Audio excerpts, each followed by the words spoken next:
Imagine you have a brilliant idea for a new gaming app. Before you spend thousands of dollars to build it, you face one major hurdle: figuring out if anyone actually wants to play it. To find answers, you rely on market research, gathering data on consumer needs and preferences, so you aren't just guessing. This process shows the size of the market, competitor strength, and how price changes affect a customer's mind.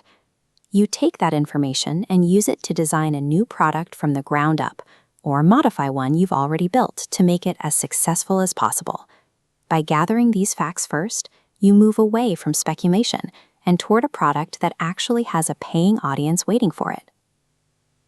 A logical place to start is with desk research, also known as secondary research. This involves looking through information that has already been published by someone else for a different purpose. You might find what you need in existing websites, competitor sales figures, newspapers, or government reports on social trends. Turning to these existing sources saves you a massive amount of time, and because the data is widely available to the public, it is relatively inexpensive to acquire. However, since this data wasn't gathered specifically for your business, it might not address the exact questions you have about your new app. You also have to consider that older reports might be out of date, or that a commercial publication might contain its own bias. While these published sources provide a solid foundation, you eventually need to go out and find answers unique to your specific situation. This leads to field research, or primary research. This happens when your business takes the lead in collecting first-hand information to solve a specific problem. You could use a postal survey, which is inexpensive, but often suffers from low response rates. Or you might try telephone interviews, which reach a wide area, even though many people find these calls to be a nuisance. Online surveys offer a digital alternative, allowing you to reach large groups of people for very little money, provided those people have internet access. For more detailed feedback, personal interviews allow a researcher to clear up any misunderstandings on the spot, though they require a budget for trained staff and can be quite expensive. You can also gather a focus group to explore feelings and attitudes toward things like your app's price or its advertising.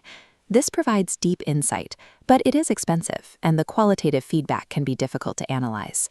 If you want to see how people react to the product itself, a hall test lets respondents try a demonstration and give instant feedback, though they may feel a bit of pressure to give a favorable opinion just to be nice.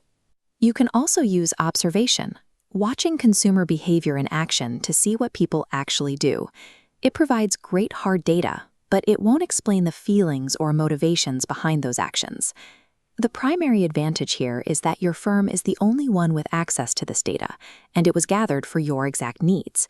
These exclusive, targeted answers are often what you need to finalize your product, which justifies the significant time and expense it takes to gather them.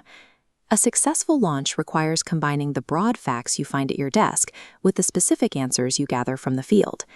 Desk research on the left is fast and affordable, but carries the risk of being outdated. On the right, field research is precise, but demands more time and a larger budget. One relies on existing books, while the other asks consumers directly. By looking at both sets of data, from competitor prices and social trends to direct customer feedback, a business can decide on the best way to promote their product and where to sell it. When you use both forms of research, you stop guessing and start building.